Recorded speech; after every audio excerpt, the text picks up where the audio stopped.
For weeks I heard chains dragging in the backyard. 3 in the morning, every single night, I would go down trembling.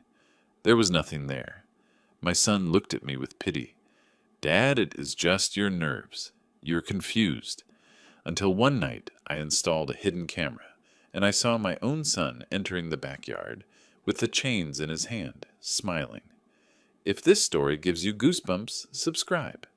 I upload real stories every day that could be yours. Tell me in the comments what country you are watching from. My name is Arthur. I am 82 years old. I was a literature professor at the state high school for 45 years. I taught entire generations. Some of my students are now senators, doctors, writers. They used to greet me on the street with respect. Mr. Arthur, they would say, and they would stop to chat, to ask for advice, to ask about Grace. And I walked with my head held high, with my Grace on my arm, proud of the life we had built, dollar by dollar, book by book, class by class. But that morning at 3:15, standing barefoot in my son's backyard, trembling with cold and rage, with my heart beating so hard I felt it was going to explode, I understood that none of that mattered anymore. Because when you are old, you become invisible. And the worst part is that you become invisible to the ones you love the most. The noise woke me up, a metallic dragging sound, loud, harsh, as if someone was pulling iron chains across the concrete floor of the backyard. It was not a dream. I heard it clearly. So clearly I felt the sound inside my chest. 3 times. I sat up in bed with my heart beating fast, with my mouth dry, with that fear that paralyzes you but also forces you to move. I put my feet on the cold floor and felt the chill climb up my legs.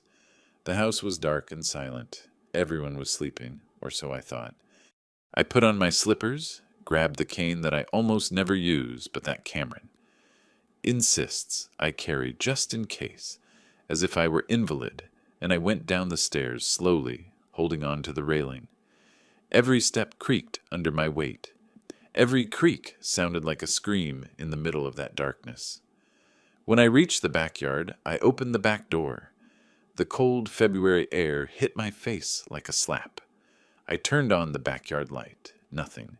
Only the concrete floor wet from the night dew, shining under the yellow light of the bulb. The pots with the jasmines that Grace planted with her own hands, that she cared for, as if they were her children, and that now Elise waters without any affection just because they have to be watered. The brick wall that faces the back street. I walked slowly, checking every corner, every shadow, every space where there could be something. Nothing. No chains, no object that could have caused that noise. But I had heard it, as clearly as I hear my own voice now, as real as the cold that soaked into my bones. I stood there with the cane in my hand, feeling the cold seep through my thin pajamas, feeling the dampness of the night on my wrinkled skin, wondering if I was truly going crazy. If Grace had taken not only my heart, but also my sanity. And just then a voice behind me made me jump. Dad, enough. It was Cameron. He was standing in the doorframe with his arms crossed over his chest, his frown deep, and that look I knew too well. That look of boredom, of exhaustion, of someone who is tired of dealing with something. As if I were a naughty child who refuses to sleep. As if I were a problem that needs to be solved. It is your nerves, Dad. There is nothing here. His voice was flat, without emotion. I tried to explain to him. Son, I heard chains. I swear by your mother's memory. 3 times. Someone was dragging something heavy. Cameron shook his head slow, like someone talking to a demented person, like someone explaining something to someone who cannot understand. No one was dragging anything, Dad. There is no one here but us. There are no chains. There is nothing. His tone was firm, definitive. There was no room for argument. There was no room for my truth. He took me by the arm, not with affection, but with that impatient firmness. Come on. You are going to catch a cold, and tomorrow you will be worse. While we went up the stairs, I tried to insist. My voice was trembling. Cameron, I'm not making this up. I know what I heard. He interrupted me without turning to look at me, without even pausing. Dad, it is 3 in the morning. We will talk tomorrow. As if my words did not matter. As if I did not matter. We reached my room. He let go of my arm, almost in a hurry. Try to sleep. And he left, closing the door behind him with more force than necessary. A soft slam, but final. I stayed there, sitting on the edge of my bed, with my hands shaking not from cold, but from helplessness. From that impotent rage you get when no one believes you, when your own word is worth nothing. Because what hurts the most is not that they do not believe you. What hurts the most is seeing in the eyes of your own son that they have already given up on you, that you are no longer the man you were, that you are just a nuisance that must be tolerated, a senile old man that must be endured until when? Until what? 3 months ago, when I buried Grace, I fell apart. She was everything to me. 42 years together. 42 years of waking up by her side, of hearing her laugh, of watching her cook, humming old songs. I saw her die in the hospital, slowly, painfully holding my hand, with the little strength she had left, looking at me, with those eyes that did not see well anymore, but looked at me as if I were the only thing that existed in the world, telling me with a broken voice, almost without air, "Arthur, do not stay alone. Promise me you are not going to stay alone." I promised her I would be okay. I lied. I lied to her while I cried. I was not okay. I could not be okay. I went back to our house, and everything reminded me of her. Her coffee cup in the cupboard, the one with painted flowers, her shawl on the back of the armchair, still with her perfume, her scent on the sheets that I did not want to wash because it was the last thing I had left of her. I could not do it. Cameron arrived on the 3rd day. He found me sitting in the living room, unbathed, without eating, staring at nothing. He hugged me. For the first time in years, he hugged me. "I do not want you to be alone, Dad. Come live with me. We have space. Gavin misses you." And I broke an empty without strength to fight accepted. The first days at Cameron's house were good, almost happy. Elise, my daughter-in-law, cooked well, not like Grace. No one cooks like Grace, but well, with apparent affection. Gavin, my 19-year-old grandson, came to chat with me in the afternoons. He would sit next to me and ask me things. About college, about girls, about life, about my classes, about the books I had read. I gave him advice. He laughed. There was light in his eyes when he listened to me. There was a connection. Cameron would arrive from work, and we would have dinner together, the 4 of us like a family. I felt welcomed, protected. I thought that maybe, just maybe, I could survive without Grace, that maybe the promise I made her had not been a lie. But little by little, something changed. I do not know exactly when, but I felt it. Gavin stopped coming as much. His visits became spread out. Elise started answering me with one-word answers without looking at me. And Cameron started looking at me differently, as if I were a mistake he had made, and now did not know how to get rid of, as if he had picked me up out of obligation, and now regretted it. The dinners became silent. I tried to make conversation. They nodded without listening. Their answers were automatic, empty. The noises started a month ago. The first time was a loud bang on the ceiling of my room, as if someone had dropped something very heavy in the room above. A dull, violent sound that made the ceiling vibrate, but there is no room above. It is the roof. I know because Cameron told me when he showed me the house. I went down to the living room, scared with my heart in my throat. Cameron was watching television, lying on the sofa, calm. "Son, did you hear that?" He did not even turn around. His eyes remained on the screen. "Hear what, Dad?" I explained to him. The bang, the ceiling, how loud it had been. He looked at me sideways for just a second. I did not hear anything. Elise was in the kitchen. I called her. "Elise, did you hear a bang upstairs?" She came out drying her hands. No, Arthur, I did not hear anything. She had not heard anything either. I felt confused, disoriented. I went back to my room slowly, as if the floor were going to open up under my feet. But the bang had been real as the beating of my heart. Only no one else had heard it. And there my hell began. There my doubt began. Then it was the footsteps. Footsteps in the hallway at 2 or 3 in the morning. Slow, heavy footsteps, like boots, like someone walking without hurry. I would wake up startled with my heart racing. I would open the door of my room slowly. I would peek my head out. The hallway was empty, dark, silent, as if there had never been anything. But I had heard them. I had felt them. One night I dared to go out. I gathered the courage I had left and walked down the hallway to Cameron's room. Every step of mine was an echo in that darkness. I knocked on the door. Once, twice. He opened, disheveled, sleepy, annoyed. "What is it, Dad?" His voice had that tone of someone who cannot take it any more. I told him I had heard footsteps, that someone had walked in front of my door. He sighed deeply, tired, as if I were a weight he was carrying. "Dad, no one is walking. We are all sleeping. Look at me. I was asleep." Elise appeared behind him in her nightgown with her hair down, with an unfriendly face. "Arthur, it is 3 in the morning. Please." And they closed the door, slowly, but they closed it. I stayed there in the dark hallway, trembling, feeling like a madman, like someone who is losing his mind and does not realize it. Then came the voices, low voices, whispers, as if someone were speaking in secret in the living room, conversations I could not understand, but that were there. I would go down barefoot slowly, trying not to make noise, and when I reached the living room, there was no one. Only silence.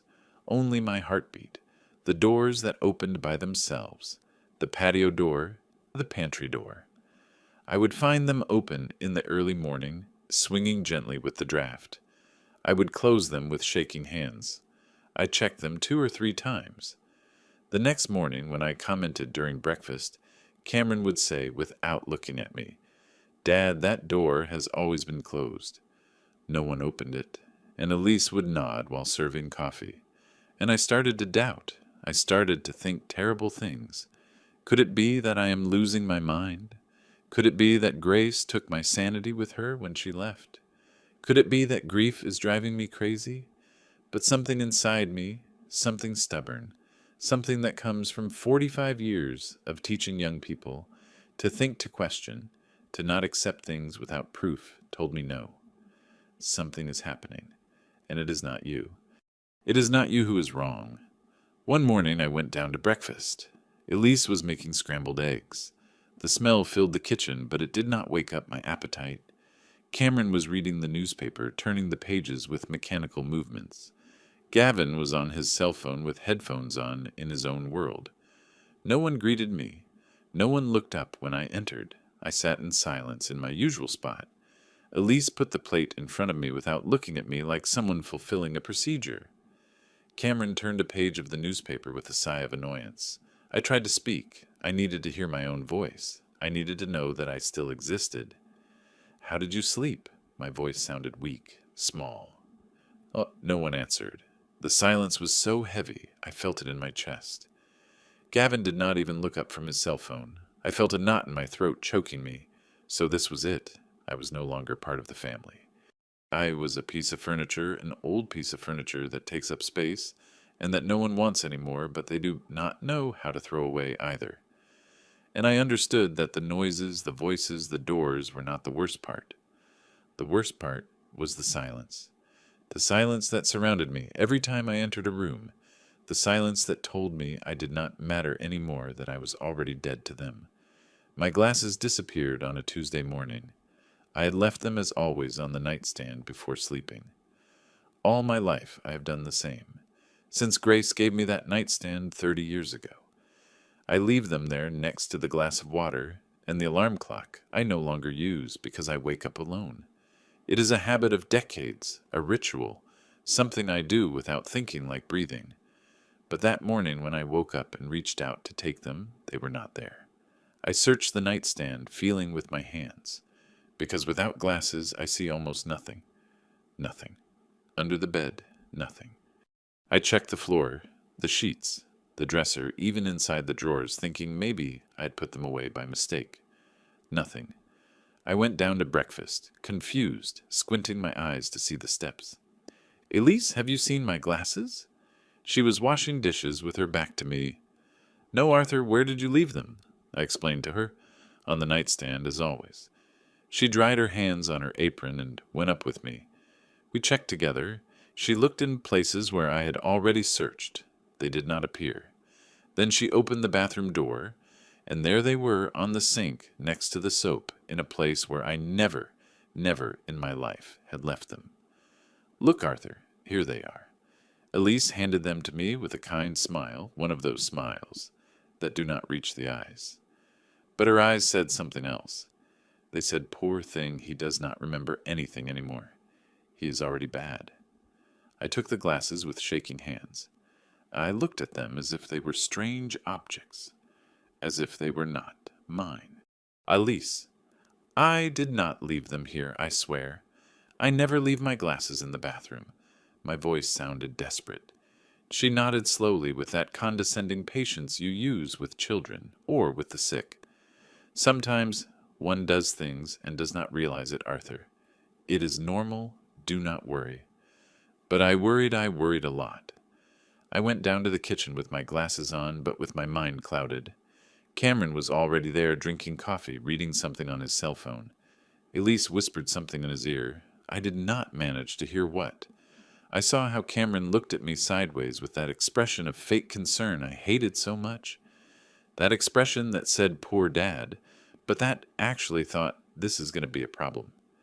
I said nothing. I put my glasses on, properly adjusting them on my nose, but inside, something twisted. Because I knew with every cell in my body, with every fiber of my being, that I had not left those damn glasses in the bathroom. 3 days later, my pills disappeared.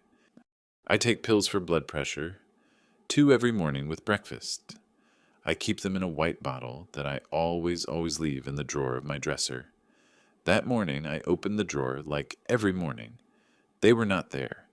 The drawer was there with my usual things, my handkerchief, my wallet, Grace's photo, but not the pills. I searched all the drawers. I opened them all. I checked them one by one. Nothing. Panic started to rise in my chest. I need those pills. I went down to the kitchen, almost running. Has anyone seen my pills? My voice came out louder than normal. Cameron was eating toast with jam. He looked up slowly. "What pills, Dad?" I explained to him. "The blood pressure ones. The white bottle. The one that is always in my drawer." He frowned. He chewed slowly. He swallowed. "Did you look properly? Sometimes they are where one does not remember." I felt like an idiot, like a child being scolded. Yes, Cameron. I looked for them. I looked everywhere. Elise appeared at that moment from the living room with the bottle in her hand, as if it were the most natural thing in the world. They were on the living room table, Arthur next to the magazines.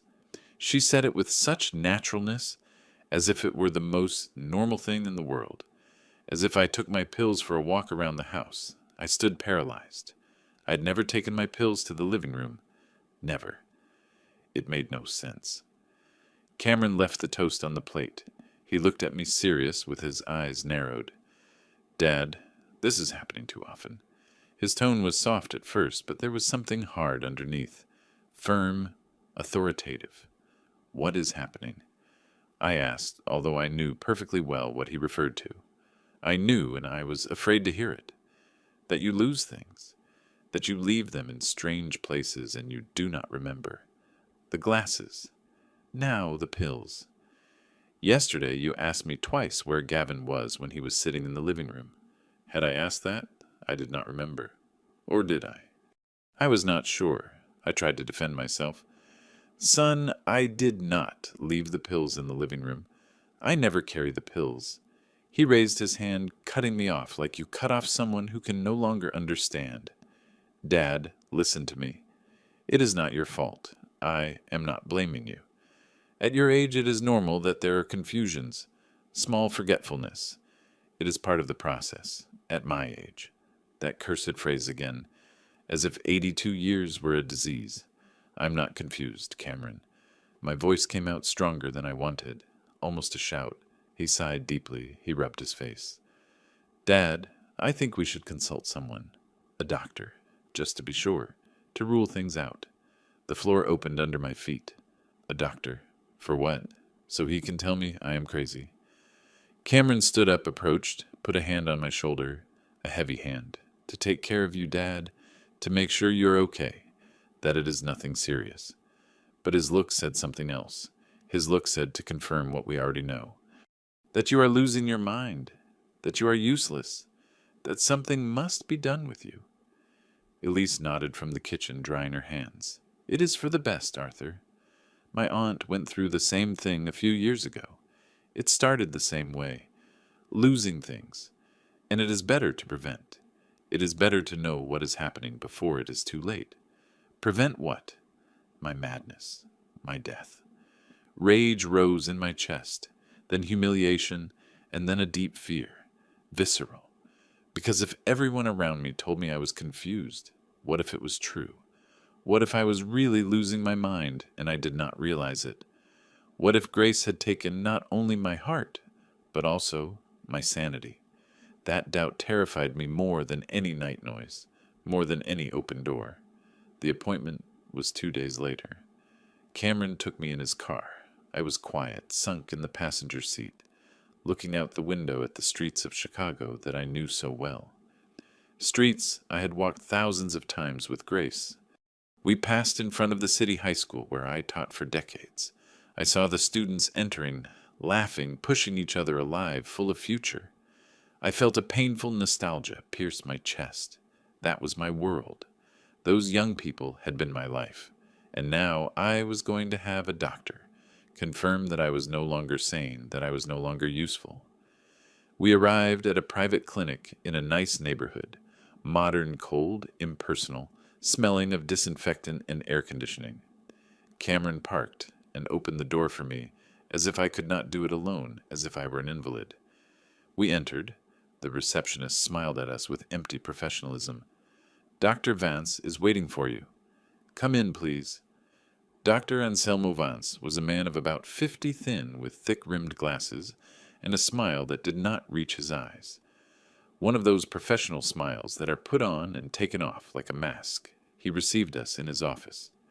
White walls, diplomas in gold frames, hanging perfectly aligned, a desk of dark wood, polished without a speck of dust. He indicated a chair in front of him. Cameron sat next to me too close. The doctor opened a folder with my name written on it. Well, Arthur, tell me, how have you been feeling lately? He started with easy questions, ones anyone can answer. My name, my age, what year we were in, what city, what day it was today. I answered everything correctly, fast, without hesitation, but then came more personal, more painful questions. Your wife, when did she pass away? I swallowed saliva. I felt my throat closing. 3 months ago. My voice broke a little. He wrote something in his notebook. And how have you handled that loss? Have you had episodes of deep sadness? Crying. How do you handle losing the person with whom you shared your whole life? How do you handle burying your soul? You do not handle it.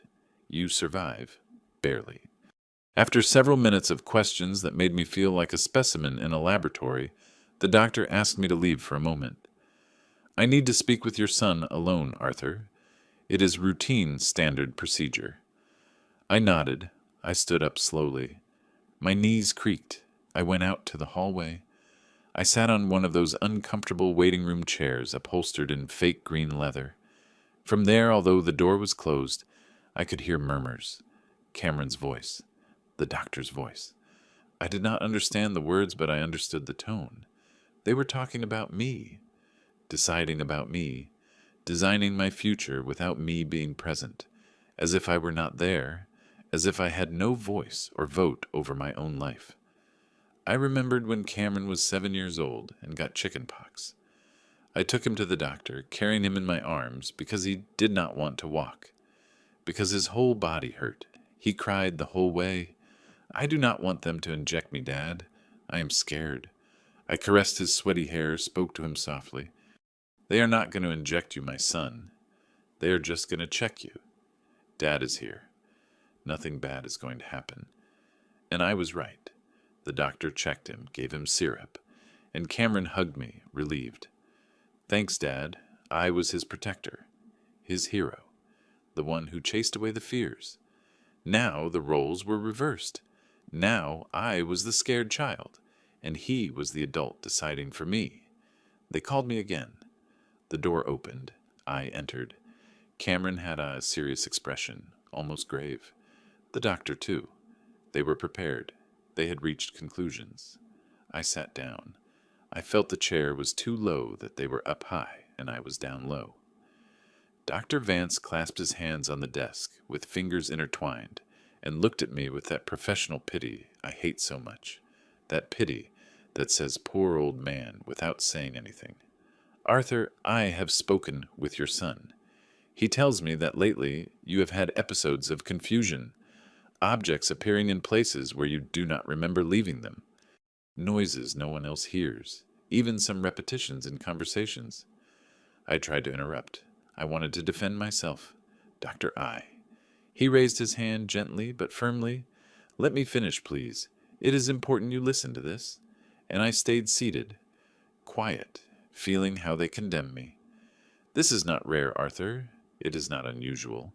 After a significant loss like your wife's, it is common for the brain to react in unexpected ways. Confusion, disorientation, even mild auditory hallucinations. It is a response to emotional trauma. Hallucinations, that word hit me like a fist in the stomach, like a knife. Doctor, I am not hallucinating. What I hear is real. What I see is real. I know the difference between the real and the imaginary. I was a professor for 45 years. I taught logic. The doctor nodded condescendingly, with that patience one has with crazy people. "I am sure that for you it is real, Arthur. I am sure you feel it as real. But that does not mean it is objectively real. The mind can play tricks on us, especially at your age and after a trauma. Objectively real. What did that mean? That my reality did not count anymore. That what I lived, felt, heard, saw was no longer valid. That I was no longer a reliable witness of my own life." Cameron intervened, leaning forward. "Doctor, what can we do?" "Is there treatment?" The doctor took out a prescription pad. He started writing with an expensive pen. "I am going to order some studies. Nothing invasive. Nothing painful. An electroencephalogram. Blood tests. A simple scan. And meanwhile, we are going to start a mild treatment to help you rest better, to calm the anxiety. Treatment." Another word that sounded like a sentence. Another word that meant they had already given up on me. We left the office. Cameron had the prescription in his hand, folded, carefully kept in his pocket, as if it were an important document, as if it were a verdict. I walked behind him, feeling small, tiny, invisible. In the car on the way back, neither spoke. The silence was heavy, dense, full of unspoken things. When we arrived at the house, Cameron helped me out of the car, although I did not need help. He put his hand on my back. "Dad, you're going to be okay. You just have to trust us. We are going to take care of you. Everything is going to be okay." But his voice did not sound comforting. It did not sound like a promise. It sounded like a goodbye, as if he had already decided that I was no longer the man I was, that I was just a confused old man who needed to be controlled. And that night, lying in my bed, staring at the dark ceiling, listening to the heavy silence of that house that was not mine, I felt something inside me break. Something deep. Something I did not know if could ever be fixed again. And I asked myself for the first time, with true terror, if I was really losing my mind. A week after the diagnosis, Cameron asked me to accompany him to the bank. "We have to update some papers, Dad." "For the house." I nodded without understanding much. "The house. Our house. The one Grace and I bought decades ago with a teacher's salary that was barely enough. That house I left closed when I came to live with my son." We arrived at the Santander Bank on Michigan Avenue. It was hot. The line was long. Cameron took me straight to the manager's desk, a man named Mr. Leake, a man in a gray suit and red tie who greeted us with that mechanical kindness of someone who serves hundreds of people a day. We sat down. The manager opened a folder. "Good Mr. Ferrer, we are here to process the power of attorney correct." Power of attorney? I did not understand. I looked at Cameron. He nodded. The manager passed me some papers. I just need you to sign here, Arthur. I took the pen, but before signing, something made me stop. What am I signing? I asked. Cameron leaned forward, almost taking the papers from my hands. Dad, they are house formalities, so I can help you with payments. Accounts, those things. I tried to read. The letters looked blurry. The manager cleared his throat, uncomfortably. And then Cameron said it, loud, clear, in front of the manager, in front of the employees passing by, in front of the woman waiting in the next chair. My dad does not handle numbers well anymore, sir. That is why I'm here. I felt my face burn. Everyone looked at me. The manager nodded with fake understanding. The woman next to me looked away with pity. I tried to defend myself. Cameron, I still. He interrupted me with a soft but firm gesture on my shoulder. Dad, let me handle it. You just sign here. He put the pen in my hand. He pointed to the line. I looked at the papers. The words danced in front of my eyes. Power, representation, assets. I felt something very important was happening, and I did not fully understand it. But Cameron was there waiting, and the manager too, and people were watching. So I signed. My hand shook as I wrote my name. Arthur Ferrer. And I felt that with that signature I was handing over something I would never get back. We left the bank. Cameron walked ahead, putting the papers in his leather briefcase. I walked behind, feeling exposed, humiliated. Does not handle numbers well anymore. How dare he? I had managed my household finances for 40 years. I had paid for Cameron's college with my teacher's salary. I had saved dollar by dollar to buy that house. And now he was telling me in front of strangers that I was no longer useful for that. I wanted to yell at him, but when I opened my mouth, only a tired sigh came out, because a part of me was starting to believe what everyone told me, that I was no longer capable, that I was no longer useful, that I was just a burden. 2 days later, Elise asked me to accompany her to the pharmacy. I need to buy your medicine, Arthur. You ran out? We walked to the Walgreens on the corner. I knew that place well. I had gone thousands of times. The pharmacist was a young girl named Lucy, always kind. Elise gave her the prescription. Lucy started looking for the medicine on the shelves. Then she looked at me. Arthur, are these the same ones you always take? I opened my mouth to answer, but Elise got ahead of me. Yes, Lucy, they are the same. He does not remember the schedule well anymore, but I give them to him. Lucy nodded. She looked at me with pity. I stayed there quiet, invisible, while they talked about me as if I were not present. They paid. We left. Elise carried the bag of medicines. I walked in silence. Why had I not defended myself? Why had I not said, yes, I do remember my schedule, that I have been taking those damn pills for years? But I did not do it, because something in me was already broken, something that made me doubt myself, that made me think. Maybe they are right. Maybe I do not remember anymore. Maybe I am losing my mind, and I am the only one who does not realize it. That doubt was worse than any humiliation, because when you doubt your own mind, you have nothing left to hold on to. The next day I went for a walk alone. I needed air. I needed to get out of that house that felt more and more like a prison. I walked through the streets of the neighborhood where Cameron lived. Clean streets, big houses, people I did not know. I passed a grocery store, a small park where some children were playing. I sat on a bench to rest, and then I heard my name. Arthur, is that you? I turned around. It was Mrs. Evelyn Cameron's neighbor, a lady of about 60. Always well-dressed, always with that kind but curious smile. Mrs. Evelyn, nice to see you. She sat next to me. She smelled of expensive perfume. She looked at me with that expression I already knew. Pity sorrow. Arthur, is everything okay? Her tone was that of someone who already knows the answer. Yes, Mrs. Evelyn, everything is fine. She nodded slowly, like someone who does not believe what she hears. Then she lowered her voice as if sharing a secret. It is just that Cameron commented to me that you are a little scatterbrained lately. I felt like they were stabbing me with a knife. Cameron, my own son, talking about me with the neighbors, telling them I was sick in the head. I tried to smile. No, Mrs. Evelyn, I am fine, just adjusting to living here. She patted my hand. Oh, Arthur, I understand. My mother went through the same thing. It is difficult, but you have to accept it. Accept what? My madness. My uselessness. I stood up from the bench. Excuse me, Mrs. Evelyn. I have to go back. She nodded. Take care, Arthur. I walked back to Cameron's house with my heart tight. I remembered when I walked through the streets of downtown. Around the high school, people greeted me with respect.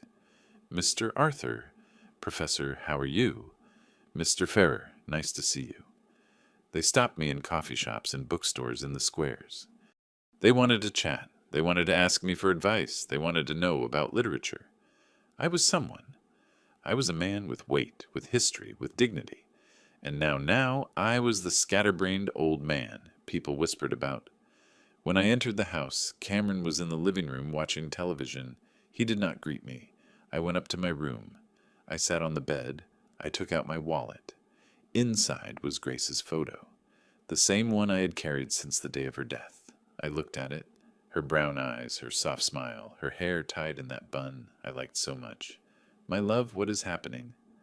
I asked her in a low voice. She only smiled in that photo. She had no answers.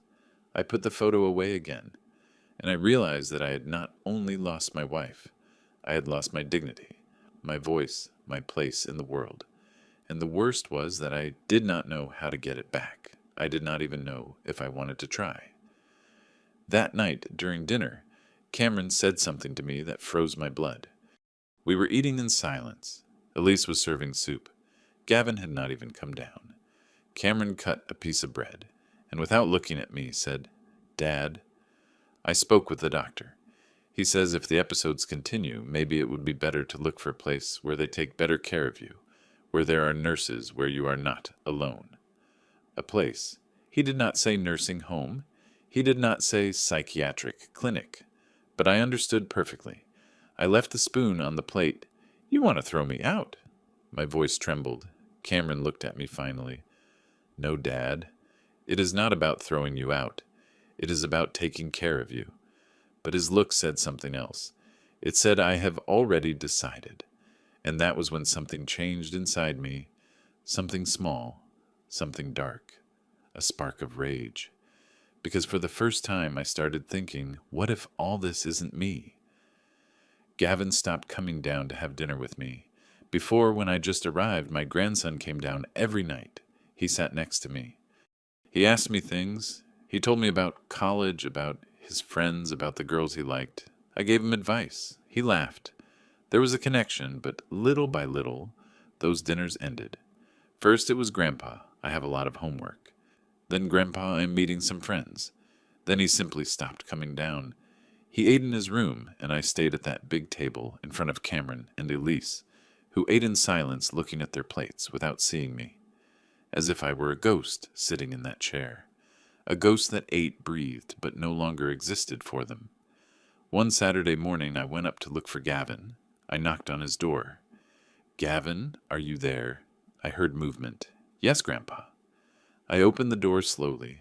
He was sitting on his bed with his laptop open, headphones on his ears. He looked at me with that expression of someone who was interrupted. Is something wrong, Grandpa? I smiled at him. Nothing, son.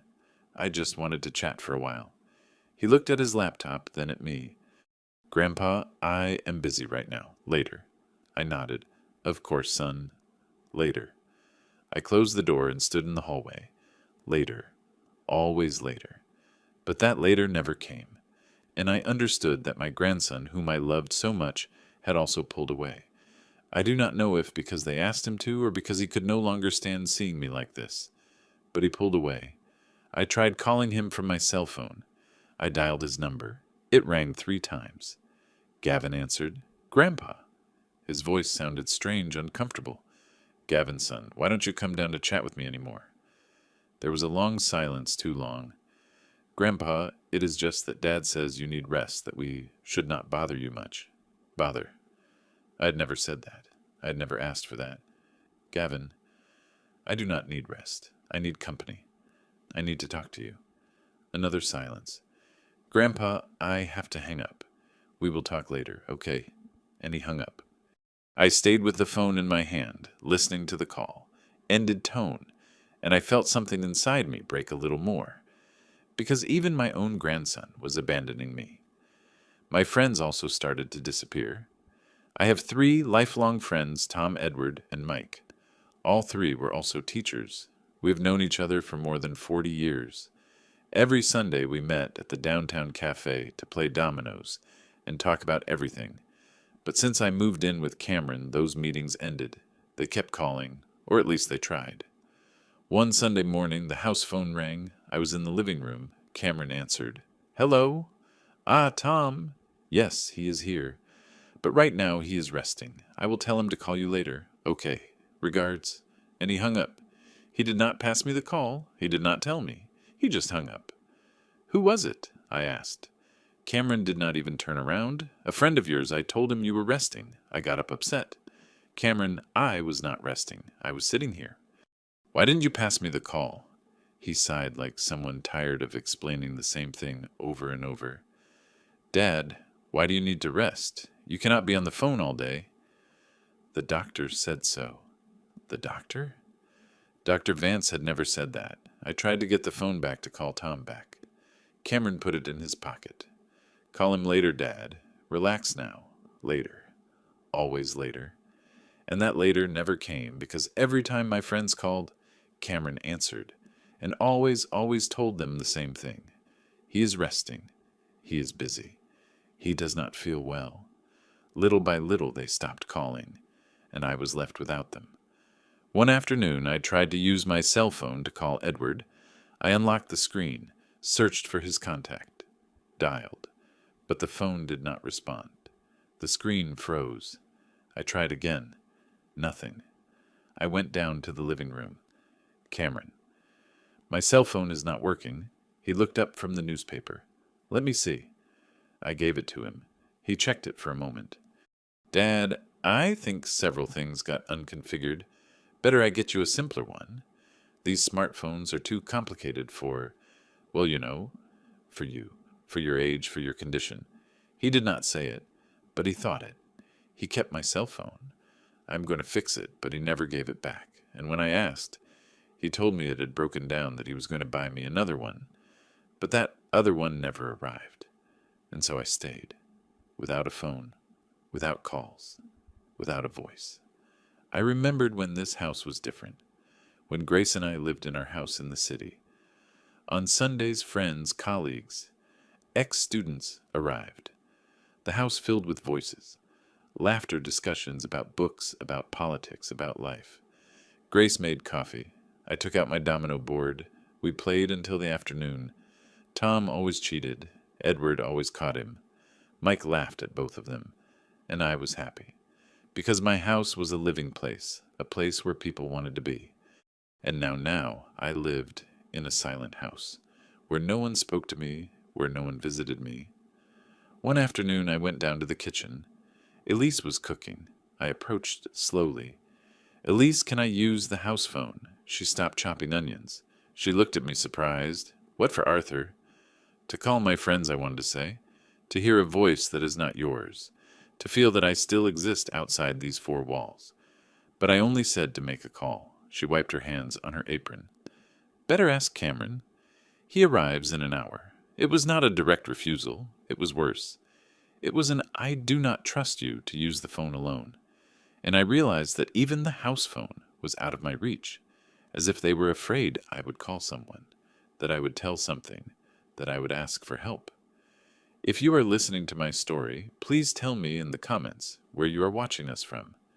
Sometimes knowing there is someone out there listening to me gives me strength to keep telling this. Because believe me, there were moments when I wanted to give up, when I wanted to accept what everyone told me, that I was crazy, that I was confused, that it was better to let go. But something deep inside told me no, that this was not normal, that a son does not isolate his father like this, that a family does not treat someone they supposedly love like this. And that little voice, small but stubborn, was the only thing that kept me sane in the middle of all that madness. That night, lying in my bed, I looked at the dark ceiling and thought about everything I had lost in those 3 months. I lost Grace. I lost my house. I lost my phone. I lost my friends. I lost conversations with my grandson. I lost my dignity at the bank, at the pharmacy, on the street. I lost my voice. And the worst is that all that had been taken from me, slowly, carefully, with soft words and fake smile. It is for your own good, Dad. It is to take care of you. It is for your safety. And I had let it happen. Because I was weak. Because I was alone.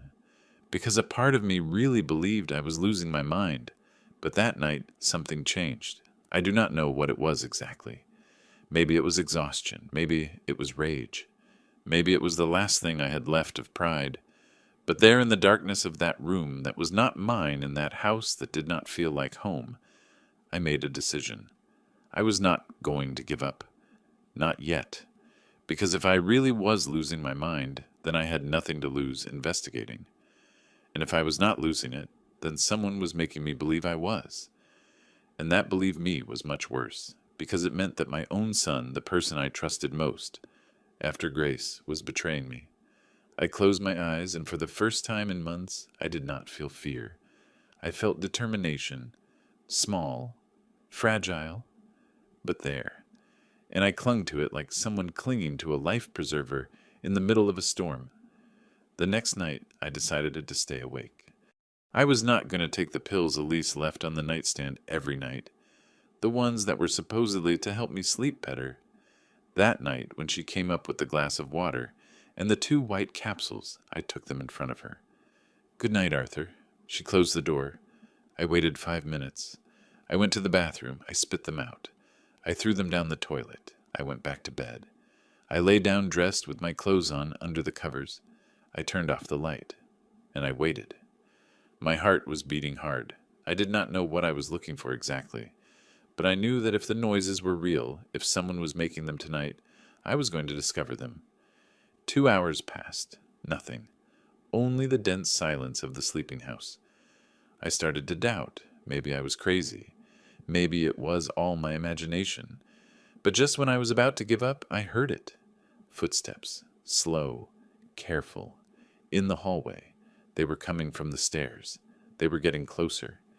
They passed in front of my door. They continued towards Gavin's room. I waited a moment. Then slowly, I got up. I opened my door without making noise. The hallway was dark, but I managed to see a shadow going down the stairs. A shadow that was not Cameron. Younger, thinner. I went down behind, holding onto the railing barefoot so as not to make noise. I reached the living room. The shadow was no longer there, but the back patio door was ajar, and I felt a draft of cold air. I went out to the backyard. The moonlight illuminated everything with that silvery tone that makes things seem unreal. I looked around. No one. But then I saw it. On the concrete floor next to the jasmine pots, there were footprints. Shoe prints. Fresh. Wet from the dew. I examined them closely. They were sneakers. Sports sneakers. Large size. With a zigzag pattern on the sole. I use slippers in the house. Cameron uses dress shoes. Elise uses heels. Gavin never comes down at these hours. And besides these footprints, came from outside, from the back gate that leads to the alley. Someone had entered, someone who did not live here, and I had the proof. I went up to my room again with my heart racing, not from fear, from excitement, from relief, because those footprints meant something crucial. I was not crazy. Someone did enter this house, someone who should not be here. I sat on my bed trembling, not from cold, but from adrenaline. I searched in the drawer of my nightstand. I found an old notebook I had brought from my house, one where Grace wrote down recipes. There were blank pages at the end. I took out a pen, and I wrote with shaking but clear handwriting. Thursday night, February 13th, 6:40 a.m. Sneaker footprints in the backyard. Zigzag pattern. Someone entered through the back gate. I kept it under the mattress. It was my first record, my first evidence, and I felt that for the first time in months I had control of something. The next day I went down early. The backyard floor was already dry. The footprints had disappeared, but I had seen them, and I had written them down. Elise was preparing breakfast. I approached carefully. "Good morning, Elise," she greeted me without turning. "Good morning, Arthur," I asked, trying to sound casual.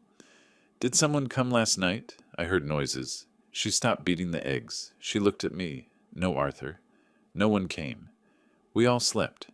But there was something in her voice, a small doubt, a hesitation. The next day, Cameron and Elise left early. They said they had some paperwork to do. They left me alone. Gavin was locked in his room as always. I stayed sitting in the living room, looking at those nursing home brochures, feeling my life slipping through my fingers. But I could not stay there. I could not just wait for them to lock me up. So I made a decision. I put on my jacket, the one Grace gave me for our last anniversary. I put on my good shoes, and I left the house without asking for permission. Without telling anyone. I just left. I walked through the neighborhood streets until I found a taxi. "To the downtown square, please." The driver nodded, and for the first time in months I felt something like freedom. I arrived downtown at the square, where Grace and I used to spend Sundays, where we ate ice cream in the afternoons, where we sat on that wrought iron bench under the big laurel tree just to talk, to look at each other, to be together. I went straight to that bench. It was empty. I sat down. I took Grace's photo out of my wallet. I looked at it. "My love, I do not know what to do," I told her in a low voice. People passed around me. Families, couples, children, running street vendors' life. And me there, a broken old man talking to a photo. I closed my eyes. I breathed in the fresh morning air deeply. And when I opened them, there was someone standing in front of me.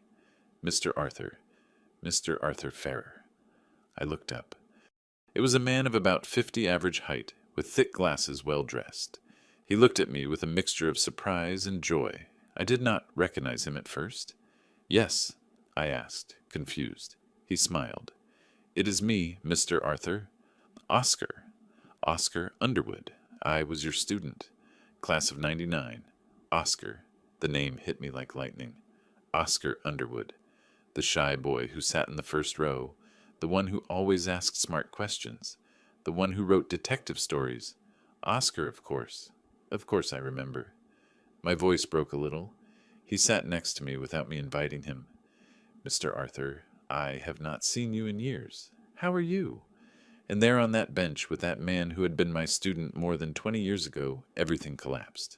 I could not hold up the mask. I could not pretend I was okay. I broke down.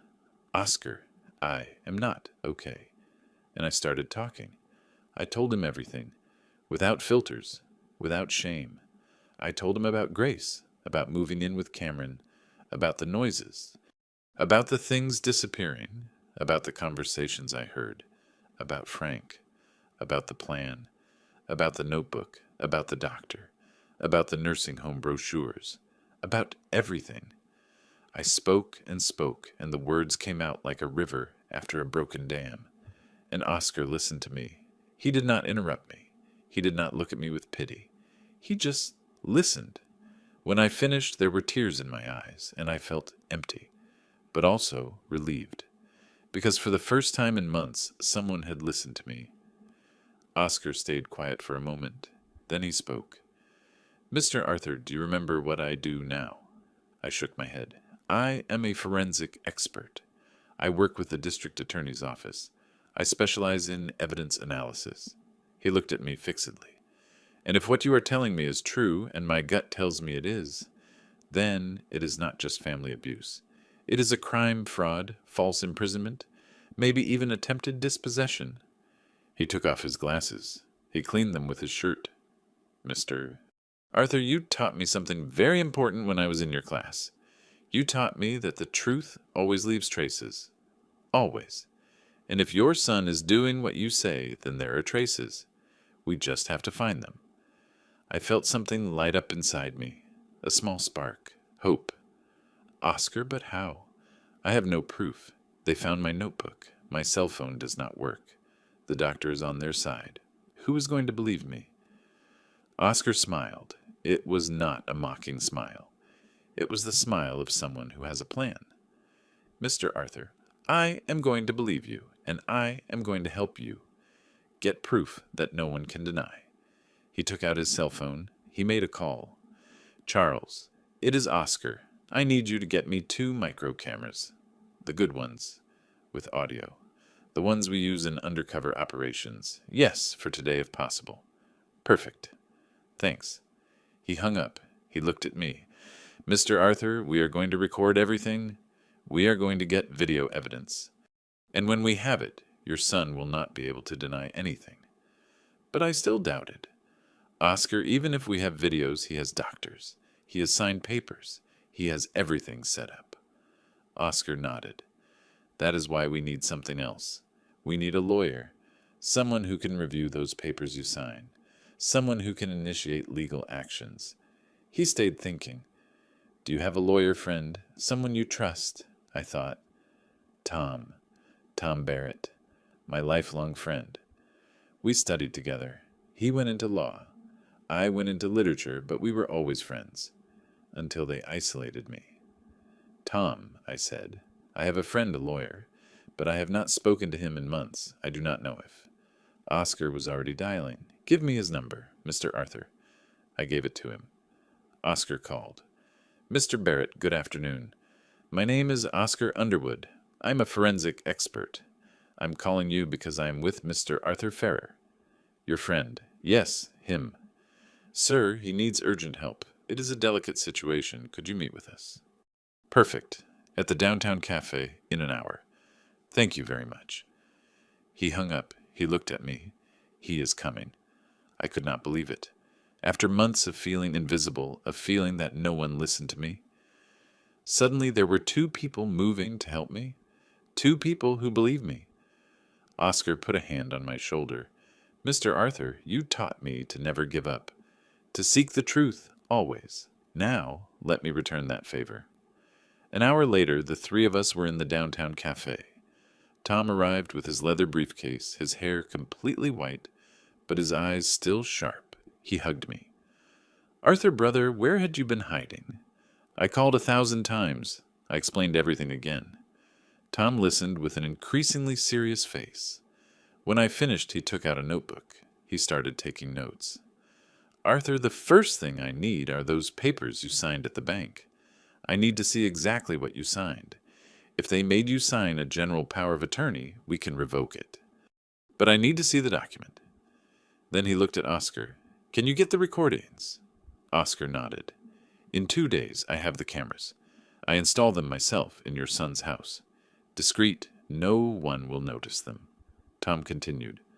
Arthur, I also need you to get an independent psychological exam with a doctor who has no relationship with your son to prove that you are in full possession of your faculties. I know an excellent psychiatrist, Dr. Garner. She is strict but fair. If she certifies that you are well, that certificate carries a lot of legal weight. I nodded.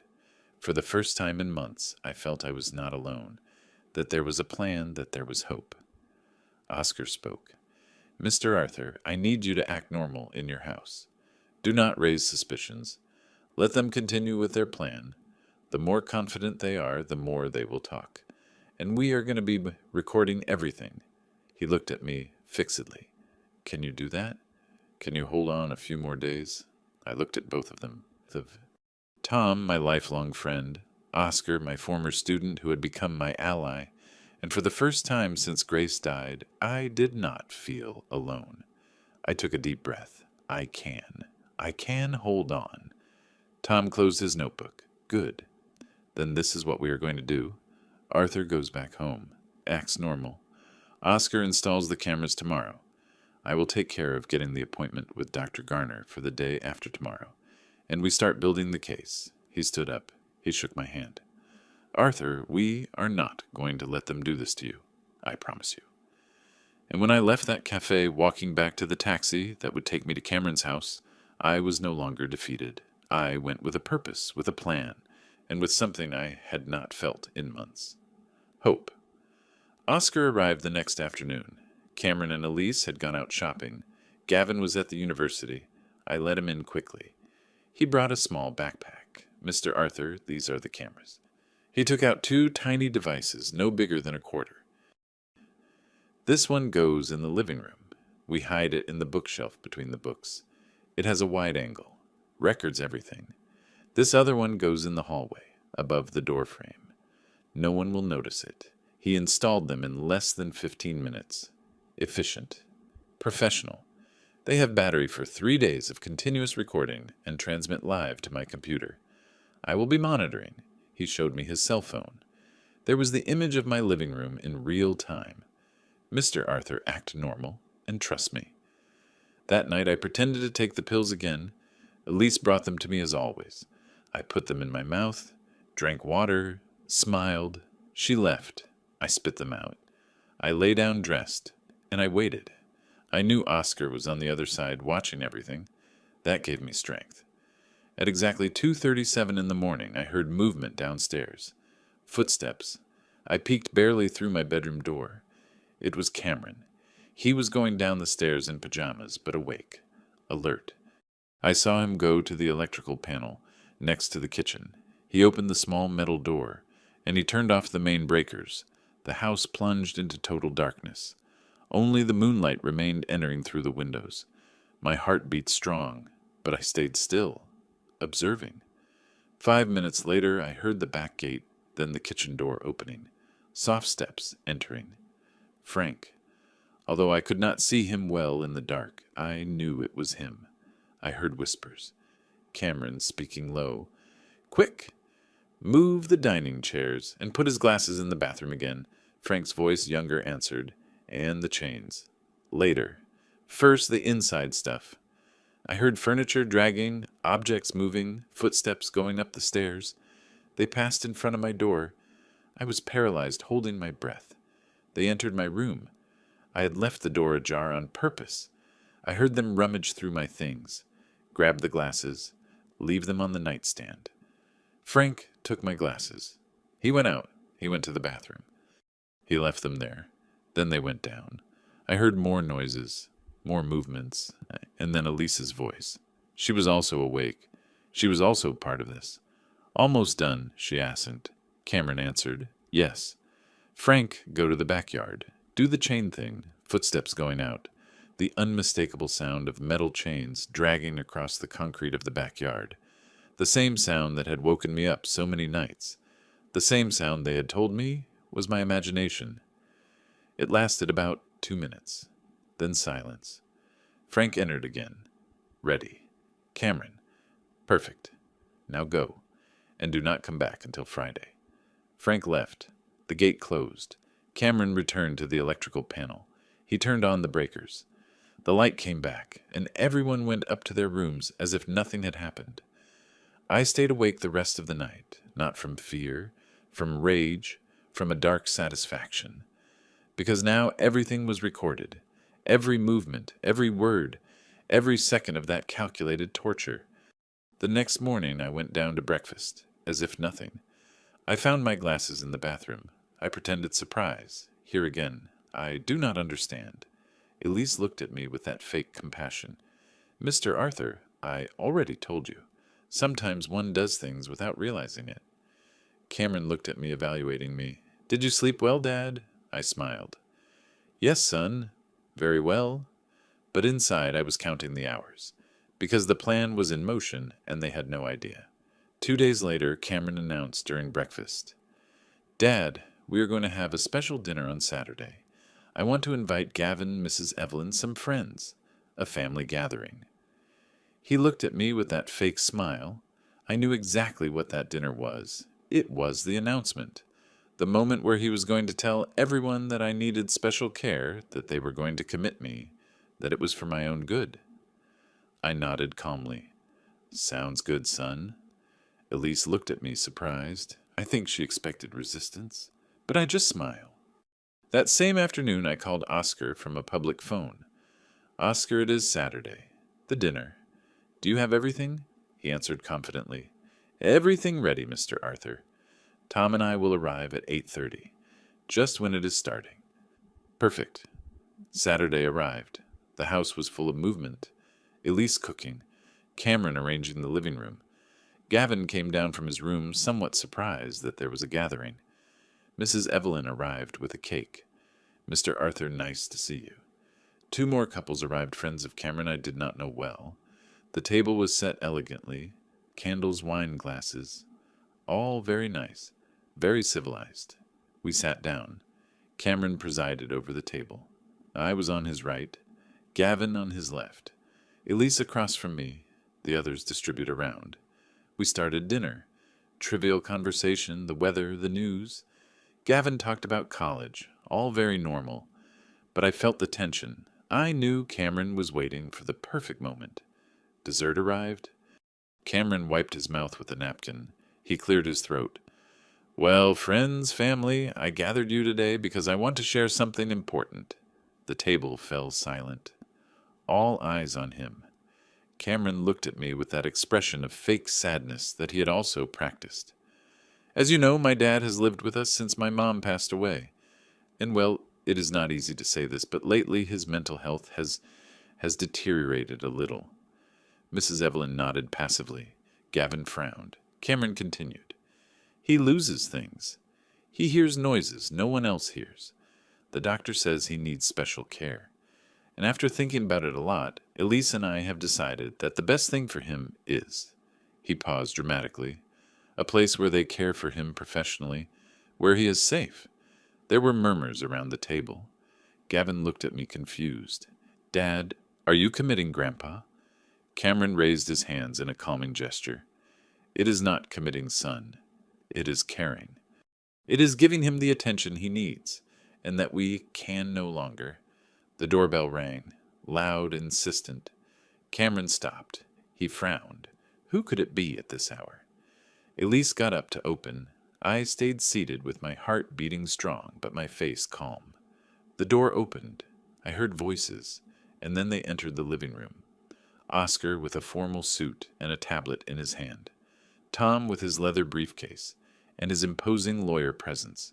Cameron went pale. Who are you? Tom spoke first, clear authoritative voice. Good evening. I am Tom Barrett, attorney for Mr. Arthur Ferrer. Cameron stood up. Lawyer? What are you talking about? Oscar advanced. He connected his tablet to the living room television. Allow me to show you something. The screen lit up, and there it was. The recording, the black and white night image of the living room of that house, the date and time in the corner. Everyone watched, and then the scene unfolded before their eyes. Cameron coming down. Turning off the light, Frank entering, the whispers, the movements, the chains, everything, with clear audio. The unmistakable words. Move his glasses to the bathroom. Put the chains in the backyard. Just a few more days and we commit him. The silence in that room was absolute. When the video ended, no one moved.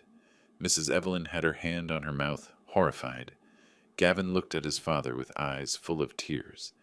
Dad, what did you do? Elise tried to get up, but Tom blocked her path. Sit down, ma'am. This is just beginning. Cameron was white, completely white. He tried to speak. It is a misunderstanding. I stood up, slowly. Everyone looked at me. I walked until I stood in front of my son.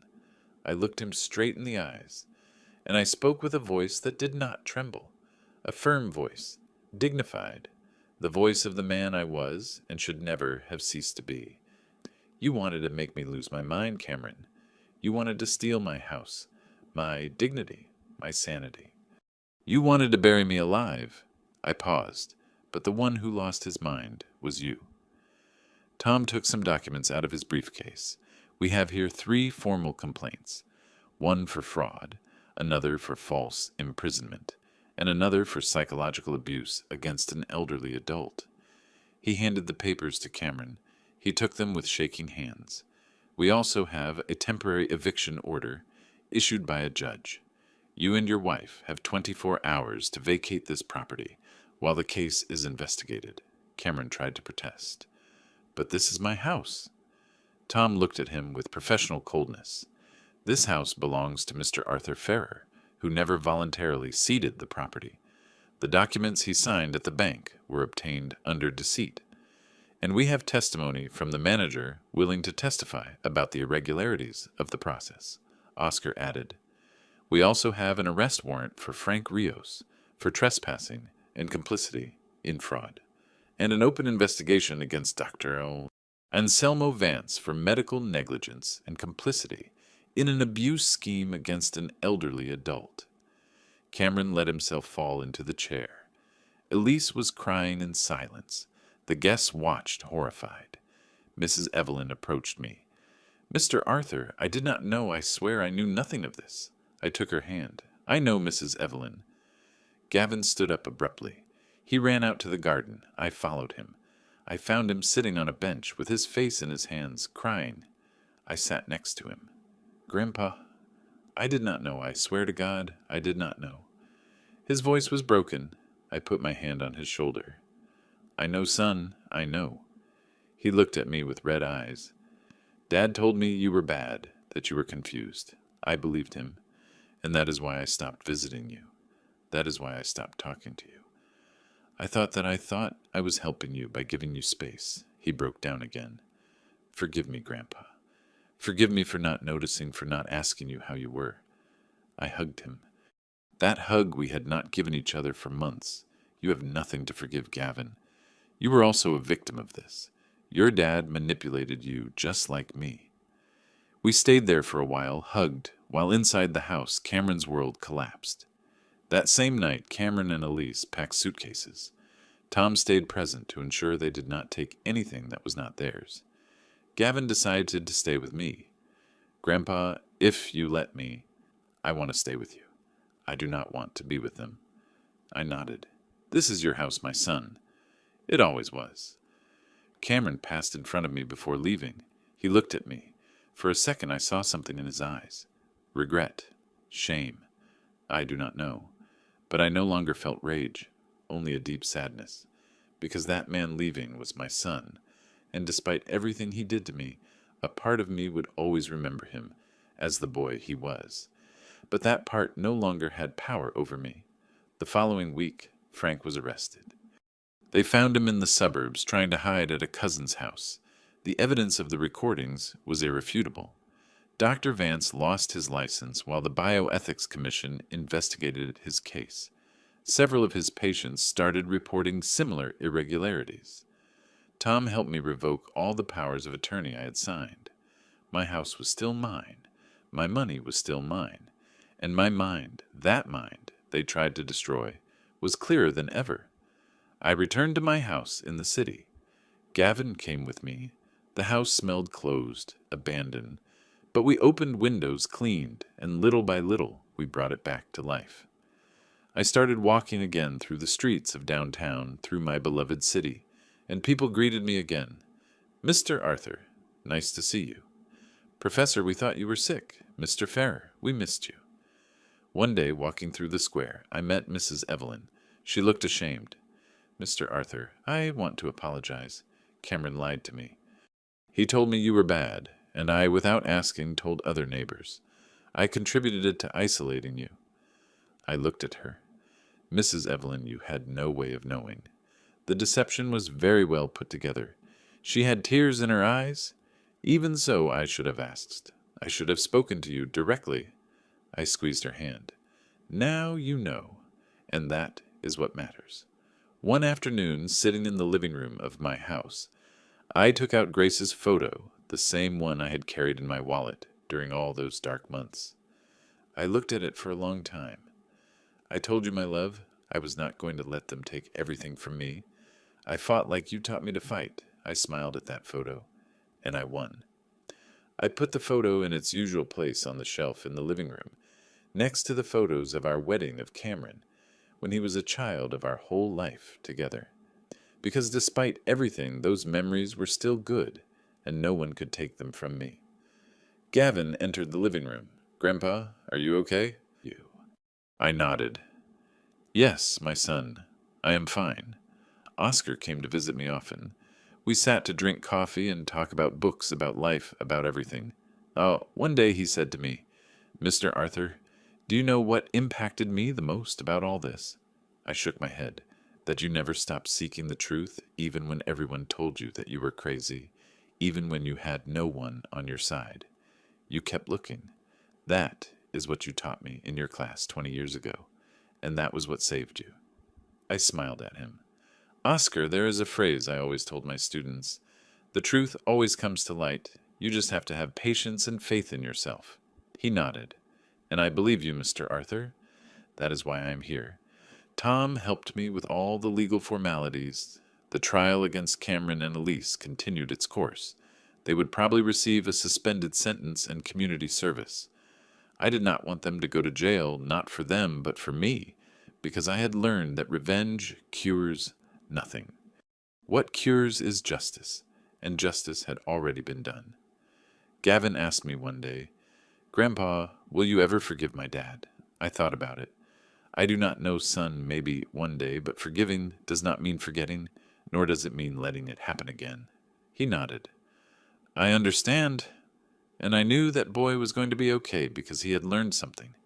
Many never learn that love does not justify abuse. If you are listening to this story up to here, I want to tell you something important. No matter how old you are, no matter if you are 80 like me or 20 like my grandson, if something does not add up in your life, if you feel something is wrong, even if everyone tells you otherwise, trust your instinct. I almost lost my house. I almost lost my dignity. I almost lost my freedom. But I did not lose my mind, because deep down I knew something was wrong, and I did not stop seeking the truth. And if you are going through something similar, please do not stay silent. Seek help. Speak to someone. Always, always there is someone who will believe you. There is always an Oscar, a Tom, someone who will listen to you. Today, several months later, I am sitting in my living room writing this. Gavin is in his room studying. The house smells of freshly made coffee outside, the birds are heard, and I am at peace. It was not easy to get here. There were nights where I thought I would not make it, where I thought I was really losing my mind. But I resisted, and I won. Not because I am special, but because I did not give up. And that is something anyone can do, not give up. Keep believing in oneself. Keep seeking the truth. So I ask you, did you ever distrust someone close and they told you that you were crazy? Did you ever feel that everyone was against you? If this story touched your soul, leave me a comment. Tell me your experience and please subscribe. Every story I upload can be the one someone needs, to hear the one that can save someone from what I lived. Thank you for listening to me. Thank you for believing in me. And remember, never, never let anyone tell you that your reality is not valid. Take care and see you in the next story.